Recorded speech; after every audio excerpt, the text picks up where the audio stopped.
Hey guys, good morning, welcome back to my channel. അപ്പോൾ ഇന്നൊരു travel വ്ളോഗാണ്. നമ്മളിന്ന് പോകുന്നത് പാലക്കയം തട്ടിലേക്കാണ്. അപ്പോൾ നമുക്ക് വീഡിയോയിലോട്ട് കിടക്കാം.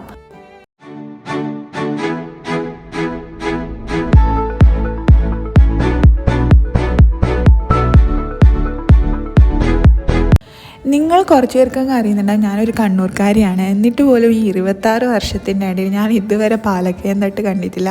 അപ്പോൾ എനിക്ക് ഭയങ്കര ആഗ്രഹം ഉണ്ടായിരുന്നൊരു സ്ഥലമായിരുന്നു. കാരണം എൻ്റെ വീട്ടിലുള്ള എല്ലാവരും അവിടെ പോയിട്ടുണ്ട്.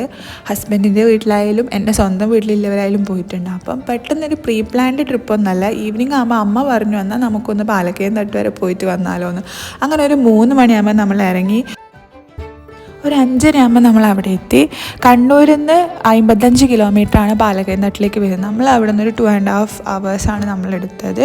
ടിക്കറ്റ് എടുത്തിട്ട് വേണം മുകളിലോട്ട് കയറാൻ വേണ്ടിയിട്ട്. ടിക്കറ്റ് ചാർജ് വരുന്നത് അഡൾട്ടിന് 35, കുട്ടികൾക്ക് 10, പിന്നെ സീനിയർ സിറ്റിസന് 17 അരയാണ്. ഈ അരേൻ്റെ കണക്ക് എന്താണെന്ന് എനിക്ക് മനസ്സിലായിട്ടില്ല. പിന്നെ ടൈമിങ് വരുന്നത് 6 മണി, രാവിലെ 6 മണി മുതൽ രാത്രി 9 മണി വരെയാണ്. ഞാൻ ഭയങ്കര എക്സൈറ്റഡ് ആയിരുന്നു പോകാൻ വേണ്ടിയിട്ട്. ഞാൻ വിചാരിച്ചു ഞാനൊരു ബീച്ച് പേഴ്സൺ ആണെന്നാണ്. ബിക്കോസ് എനിക്ക് ഭയങ്കര ഇഷ്ടമാണ് കടൽ നോക്കി ഇങ്ങനെ ഇരിക്കാൻ. പക്ഷെ ഞാൻ കുറച്ച് കാലത്തിനിടയിൽ മനസ്സിലാക്കിയ ഒരു കാര്യമാണ്, ഞാനൊരു മൗണ്ടെയിൻ ഒരു പേഴ്സൺ കൂടിയാണ്. എനിക്ക് ഇങ്ങനത്തെ കാര്യങ്ങളൊക്കെ കാണുമ്പോൾ ഭയങ്കര എക്സൈറ്റ്മെൻറ്റാണ്, ഭയങ്കര സന്തോഷമാണ് മനസ്സിന്. പാലക്കയം തട്ടെന്ന് പറഞ്ഞപ്പോൾ ഞാൻ വിചാരിച്ചത് കുറേ മല കുന്ന് ഒരുപാട് കയറാനുണ്ടാവും എന്നൊക്കെയാണ്. പക്ഷേ ഇതങ്ങനെയല്ല. ഭയങ്കര പച്ചപ്പും ഹരിതാവും ഒരുപാട് പ്ലാന്റ്സും ട്രീസൊക്കെ നിറഞ്ഞ നല്ല അടിപൊളി സ്ഥലമായിരുന്നു. അവിടെ എത്തിയപ്പോൾ തന്നെ എനിക്കിപ്പോൾ ഒരു പോസിറ്റീവ് വൈബ് കിട്ടിയിട്ടുണ്ടായിരുന്നു. ഞാൻ ഭയങ്കര ഹാപ്പിയായി. ഇനി പാലക്കയം തട്ടിനെ കുറിച്ച് പറയുകയാണെങ്കിൽ നമ്മുടെ സമുദ്രനിരപ്പിൽ നിന്ന് 35,000 feet എബോവ് ആണ് പാലക്കയം തട്ട് വരുന്നത്.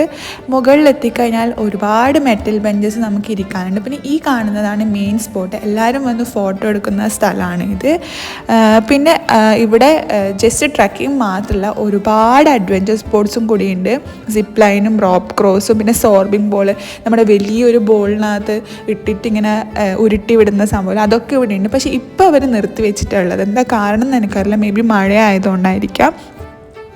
ഇതിൻ്റെ തൊട്ടടുത്ത് തന്നെയാണ് പൈതൽ മലയും വരുന്നത്. രണ്ടും തമ്മിലൊരു 4 കിലോമീറ്ററിൻ്റെ വ്യത്യാസമേ ഉള്ളൂ. പിന്നെ കണ്ണൂരിൽ നിന്നാണെങ്കിൽ പൈതൽ മലയിലേക്ക് 55 കിലോമീറ്ററാണ് വരുന്നത്.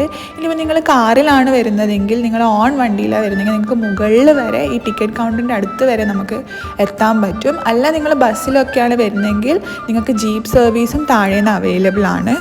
പിന്നെ എൻ്റെ ഫാമിലി മുന്നേ വന്ന സമയത്ത് അവർ പറഞ്ഞിട്ടുണ്ടായിരുന്നു ഇവിടെ ഒരുപാട് ലൈറ്റും കാര്യങ്ങളൊക്കെ വെച്ചിട്ടുണ്ടായിരുന്നു. നമ്മൾ ഒരുമാതിരി ഒരു വണ്ടർലാൻഡിലെത്തിയ ഫീലായിരിക്കുന്നു. അപ്പോൾ ഞാൻ അത് പ്രതീക്ഷിച്ച് അത് കാണണമെന്ന് വിചാരിച്ച് വന്നതായിരുന്നു. പക്ഷെ അത് ഉണ്ടായിരുന്നില്ല. ഞാൻ ഭയങ്കര അൺലക്കി ആയിരുന്നു.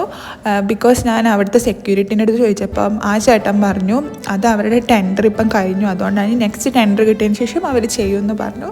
പക്ഷേ എന്നിരുന്നാലും നമ്മുടെ ഈ ഒരു ബ്യൂട്ടി എനിക്ക് ഭയങ്കര ഇഷ്ടപ്പെട്ടു. ഞാൻ ഭയങ്കര എക്സൈറ്റഡ് ആയിരുന്നു. പിന്നെ ഞാൻ മനസ്സിലാക്കി ഞാനൊരു ബീച്ച് പേഴ്സണും കൂടിയാണ്, ഒരു മൗണ്ടെയിൻ പേഴ്സണും കൂടിയാണെന്ന്. അപ്പോൾ ഞാൻ ഇനി തീരുമാനിച്ചു, ഇനി മുതൽ ഞാൻ ഒരുപാട് ഇതുപോലത്തെ ട്രക്കിങ് ചെയ്യുന്നു.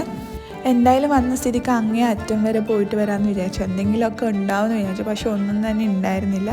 പക്ഷെ എന്നാലും കുഴപ്പമില്ല. ഞാനിവിടെ വന്നു, ഫസ്റ്റ് ടൈം ആയിരുന്നില്ല, ഞാൻ ഭയങ്കര ഹാപ്പി ആയിരുന്നു.